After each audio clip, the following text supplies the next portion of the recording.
الحمد لله رب العالمين والصلاة والسلام على نبينا محمد وعلى آله وصحبه أجمعين أما بعد فمرحبا في قناة مبادئ اللغة. Bienvenue à tous sur notre chaîne Mabadi ou Lora pour une nouvelle vidéo. Nous entamons aujourd'hui le cours numéro 10, Ad-Darsu al-Ashir. Ad-Damairu, les pronoms. Première partie. Aujourd'hui, nous allons entamer une leçon parmi les leçons les plus importantes du premier tome des livres de Médine. Débutons. Ad-Dama'iru, les pronoms.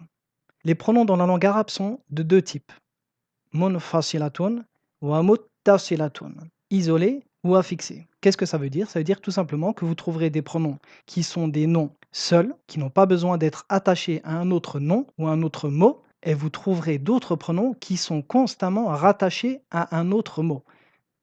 Le premier cas est munfasilatun, ils sont isolés. Le deuxième cas est muttasilatun, ils sont muttasil, ils sont rattachés à un autre mot.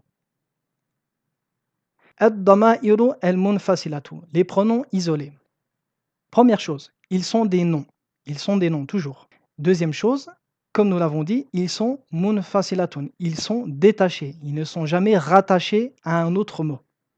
Troisième chose, ils ne changent jamais de terminaison.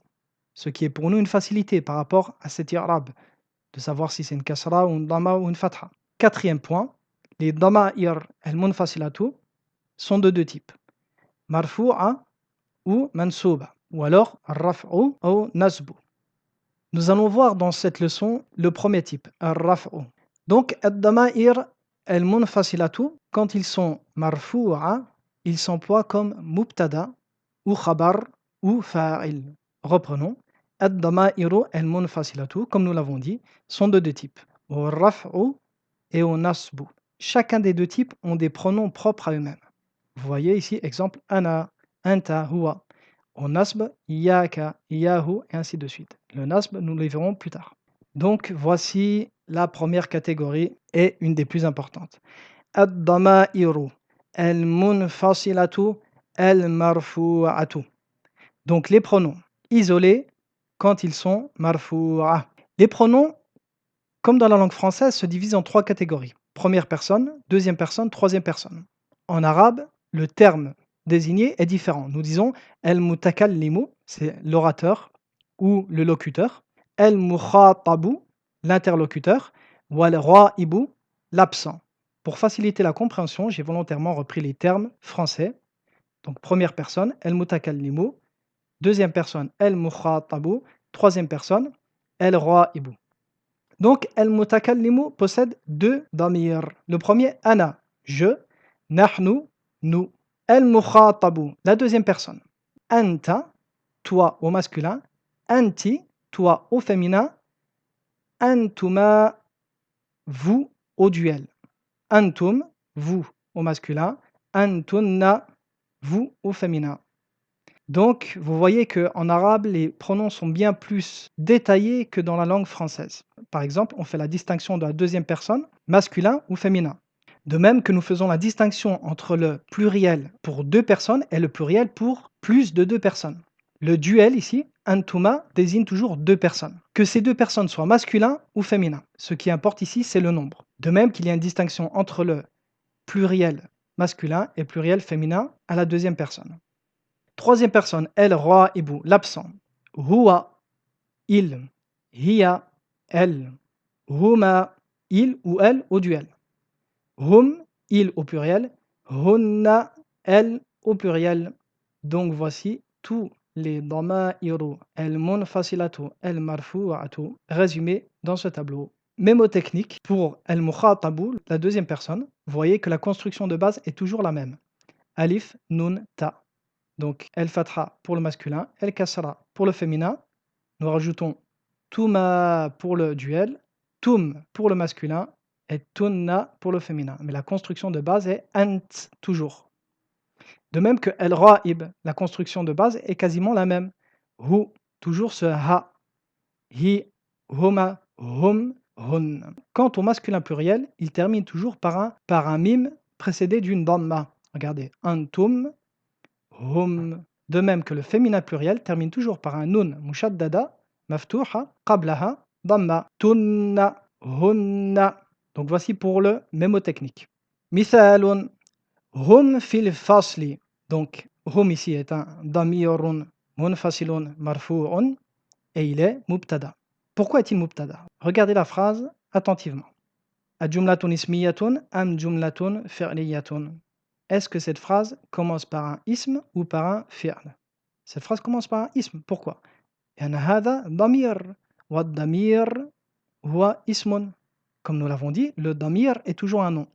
En l'occurrence ici, la phrase débute par un damir. Donc, la phrase est jumlatun ismiyatun. C'est une phrase nominale. Donc, à partir de là, cherchons le mubtada. El mubtada'u commence toujours la phrase. Donc ici, le nom qui débute la phrase est le mubtada.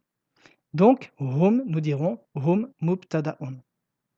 Quant au reste de al-i'rab, dire marfou ou ainsi de suite, nous le verrons par la suite. Ces noms ont une spécificité que nous verrons dans d'autres leçons, Inch'Allah. Mais pour l'instant, nous dirons hum mubtada'un. Très bien. Antum min faransa, antum mubtada'un. Hunna muslimatun. Hunna aussi ici est un damir. Il débute la phrase, il est donc mubtada. Hunna mubtada'un. Wa muslimatun khabarun marfu'un. Nahnu tullabun.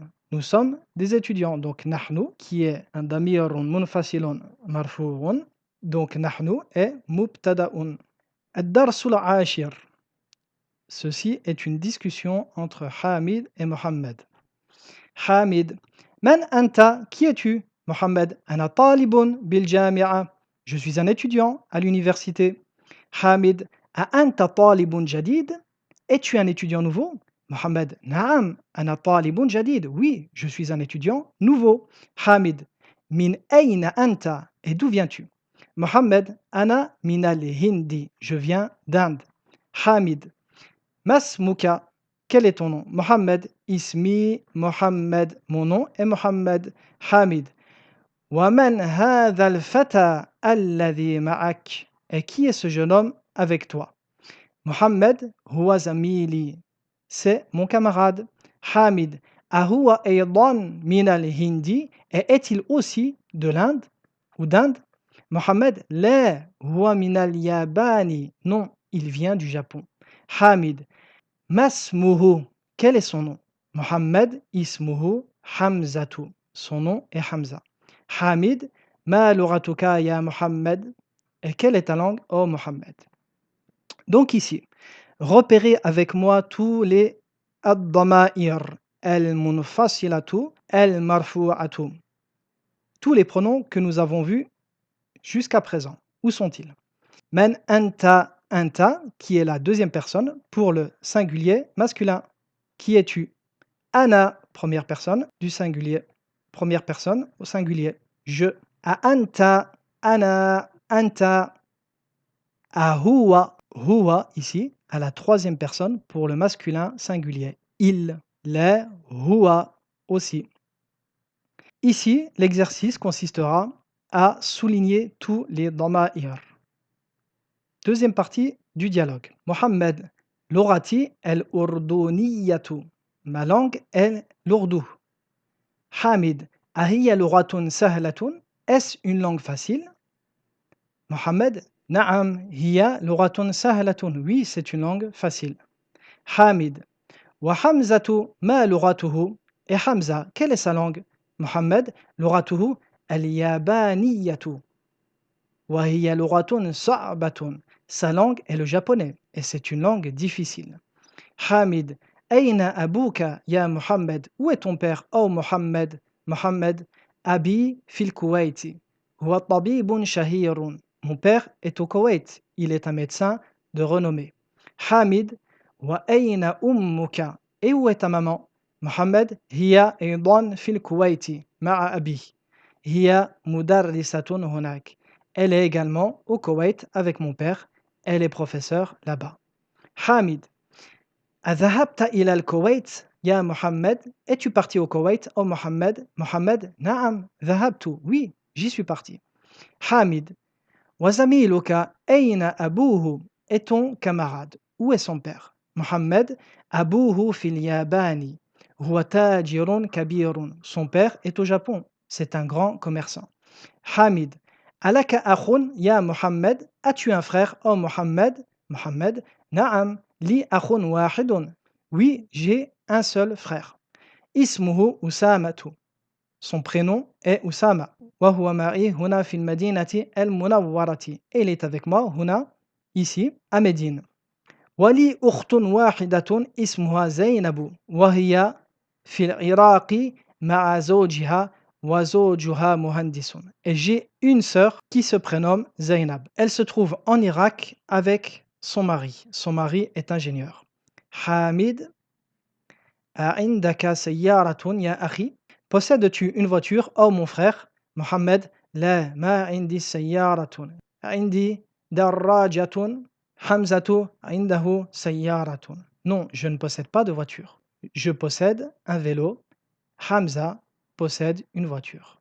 Et voici la première partie de cette grande leçon qui se termine. Cette leçon, comme vous l'avez compris, est d'une très grande importance. Avec ces pronoms, vous aurez énormément de facilité dans l'expression et dans la compréhension. Il est important pour cela que vous les mémorisez très rapidement, tout en sachant que dans la deuxième partie, nous allons voir d'autres pronoms qui cette fois-ci sont muttasila. Avec ces deux catégories que nous verrons de pronoms dans la leçon numéro 10, nous posséderons une clé indispensable dans l'expression dans la langue arabe. Donc, à vous de jouer, mémorisez. Je vous conseille vivement de réécrire et réécrire ces pronoms et je vous dis à très bientôt pour la deuxième partie. Wa sallallahu ala nabiyyina Muhammadin wa sallam.